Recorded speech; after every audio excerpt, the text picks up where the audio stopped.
Welcome to the podcast for women who are tired of trying so hard to be good, who instead have decided they want to be free. I have sacrificed myself, so much of my weirdness, my magical sauce, my uniqueness, my aliveness at the altar of trying to be accepted, validated, and good. And I'm done. I'm done doing it. This is for undomesticated women who are ready to listen to that call of wildness that lives inside of their hearts.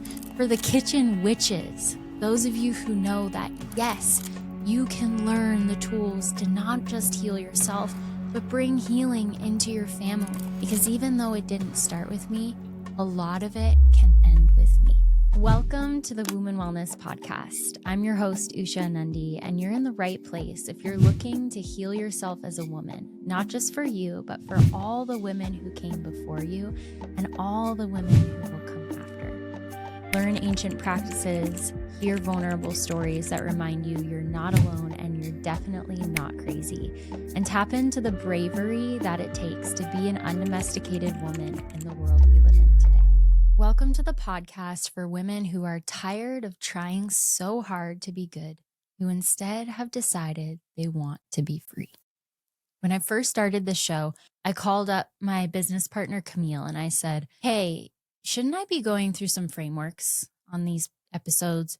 Shouldn't I be giving some step-by-step processes or, go through some of the things that I usually do in my classes? Because as an educator for over a decade, I've been known for creating university level classes that are like what you would get in a master's program, but blending them with this witch vibe. So it's like an old hag who heals weary travelers with her herbs had a baby with a university professor. That's basically what learning from Usha Anandi is like. So I called her and I said, are you sure? Are you sure that I'm just allowed to have fun? And that was such an interesting moment for me, because it was reflecting what I've been realizing about myself for the past few years, which is I have sacrificed myself, so much of my weirdness, my magical sauce, my uniqueness, my aliveness at the altar of trying to be accepted, validated, and good. And I'm done. I'm done doing that. So yes, in this podcast, you will learn ancient practices, because you know that I've been a student and teacher of Ayurveda and traditional Chinese medicine, herbalism, birth work, holistic nutrition, somatics for over a decade now. And I also want you to come along with me on this journey of what it's like to stop being good and start being free, to stop annihilating your dreams, your aches inside of you, that calling that you know you're here to answer at the altar of what is accepted and validated for women today. This is for undomesticated women, the women who are ready to listen to that call of wildness that lives inside of their hearts. For the kitchen witches, those of you who know that, yes, you can learn the tools to not just heal yourself, but bring healing into your family, and that you, as the mother, as the woman, should be centered for the family, for society to be truly healthy. For the cycle breakers who know, okay, all this stuff I'm working with today, the guilt, the shame, the anger, the rage, the depression, the grief, a lot of this isn't mine. But I will do the work. I will play. I will expand. I will bring healing into the system. Because even though it didn't start with me, a lot of it can end with me. You see, I never knew a free woman. Most of the women in my family put their head down, served the man, and endured. I grew up Irish Catholic. And if you're Catholic, if you've been around Catholicism, you probably know what I mean. But Irish Catholicism is really steeped in shame. So shame, my therapist says, is like a noxious gas. It's like carbon dioxide. You can't see it. You can't smell it. But if there's too much of it, it's going to poison you. So I learned very quickly at home that being a woman meant I was lesser, that my body was dangerous and something to hide, and that if I had parts of myself that didn't make sense, I better push those down so that I could be accepted in my family, welcomed in my church, and even loved by my God. So I did what any good woman would do. I pushed that shit all the way down. I took my used tampons and I would wrap them in toilet paper and position them just so in the trash, maybe even put a few layers of toilet paper on top so that no one would see that I'm bleeding. I would stuff pads down my pants when I went to the bathroom in school so that no one knew I was going to the bathroom to take care of myself. I took oral contraceptives for years to stop my natural cycles and make my feminine body, which is inherently wild and cyclical, more predictable and controllable. I faked orgasms for years to make my male partner feel more like a man and more validated. I outsourced my health to practitioners and doctors and quote unquote experts who told me that there was a right path and a wrong one. I spoke softly and kindly with a quivering smile on my face, even when deep down in my belly I felt rage bubbling up inside of me. I took my wildness, my yearnings, my unanswered questions, and I tried to stuff them away. But after years of doing this, something started happening. The truth always makes itself known. And soon enough, the truth started oozing out of me. At first, it showed itself in my premenstrual phase. And I always say that premenstrual time, which is the 10 to 14 day long phase after you ovulate, right before your period, I always say that this time is when the veil thins, when we can see truly into what we've been hiding. Those feelings and those emotions that we've been stuffing down, they're going to come up during this time. So it started to manifest for me as wanting to burn everything in my life down and run away. My business, shut the doors. My relationship, see ya, goodbye. Society as a whole, no thanks. I'm going to throw my phone in the river, go find an off-grid cabin in the middle of the forest, make fires every day and healing broths on my stove, and heal weary travelers with my herbs. That was my plan. Every time I was premenstrual, it went like this. And I wanted, at that point, so badly, I wanted to run away because that's what I had always done. As soon as I got a car when I was 16 years old, I drove that thing all over town for hours just so I didn't have to be in the pain and the shame and the conflict that was my family. As soon as I finished school, I left the country to get away from our culture. Every time I was rubbing up on my own liberation, I ran. There was an issue? No worries. I booked a ticket to Costa Rica. Oh, I'm going to India. Oh, I'm on my way to Mexico. Every time I met my darkness, I would turn away. But something miraculous happened when I became a mother. First of all, becoming a mother is the greatest spiritual initiation for me.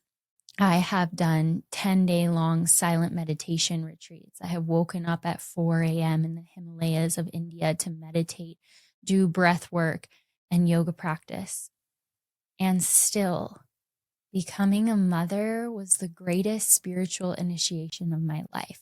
One that took the version of me I thought was true, shattered it into a million pieces, annihilated any remnants of who I was, and then put me back together, rearranged. When I became a mom, something miraculous happened. I had this little being who I loved. I loved more than myself, more than anything I had ever known. And I couldn't leave her. I couldn't run. For the first time in my life, I couldn't just book a ticket to there and leave. I couldn't just say goodbye to everyone because she needed me. So instead, turning away from my pain the other way, I tried something that I had never done before. I turned towards myself. And I learned how to sit with those parts of me, held the hurt, that held the rage, that held the grief, that held the shame. When I turned towards my darkness, I found my greatest source of power. So many people, I've worked with over 11,000 graduates in my programs in the last decade. Many people know that I am the sharer of womb wisdom. Here at Womben Wellness, we've built one of the biggest womb health platforms in the entire world. And the womb is a place of darkness. We gestate in the darkness for 9 months inside of our mother. Darkness is not to be scared. Darkness is the pure fertility, pure potential. We can pull anything out of that vastness. And the womb is a dark place. And in Sanskrit, the word to describe the sacral area, the womb space, the place of power is called svadhisthana, and that translates to one's own abode. You can think of your womb space as your throne, your sanctuary, your refuge, that place you can come back to again and again and again. And so what I learned through motherhood, rather than running away, is I learned how to sit on my throne like the queen that I am. I learned how to turn towards my pain and stop going the other way. I came back to my womb, my own abode, to take refuge and sanctuary, not in a faraway land, not in the arms of some lover or man, not in a new certification, a new degree, a new career like I had so many times before, but I took refuge in myself. And that is the most powerful legacy that we can leave. You see, I think a lot about legacy because I'm a single mom. And so I think a lot about how can I provide for my child? What am I going to leave behind? And a lot of people think about legacy in terms of money. What assets am I going to leave behind? What inheritance is my child going to have? But I think about legacy as the energetic imprint as well, that we as mothers pass on to our children, as the energetic imprint that we as women leave on this earth. And if you're listening to this podcast, I want you to know that inside of you, in your body, is the power and the potential to, yes, heal yourself and live from that place of alignment with who you really are, but is also the possibility of supporting your lineage to heal. Your mother, your mother's mother, your grandmother, healing backwards into your lineage, but also healing forwards into your children or future generations. So as women, it is time that we wake up from this collective amnesia of us being lesser, of us needing to prove to be equal. It is time for us to take our rightful place on the throne of our own bodies and lead from a place of alignment, a place of power, a place of aliveness. Because I am done running. I am done sacrificing my weirdness, my awesomeness, who I really am at the altar of being good, validated, and normal. So we don't listen to muggles here. We don't tune in to the quote unquote reality that we're supposed to subscribe to and eat the propaganda that is fed to us. No, we fly free on our broomsticks. This is for the undomesticated women, the kitchen witches, the cycle breakers. If you are ready to dive into the great waters of the vast mystery with me, to explore what it truly means to be a free woman, to be a woman who heals her lineage just by being herself, then you, my darling, are in the right place. Climb aboard the magical submarine. We're going to dive right in. Welcome to the Womben Wellness Podcast. I cannot wait to have you here.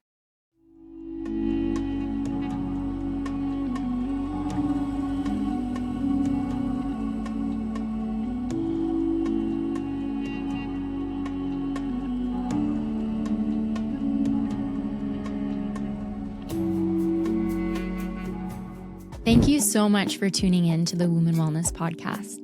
If this episode touched you in some way, it would mean so much if you could subscribe and download this episode. If you want to learn more about my work, you can go to wombenwellness.com or come say hi on Instagram, send me a message, and tell me what you loved about the show.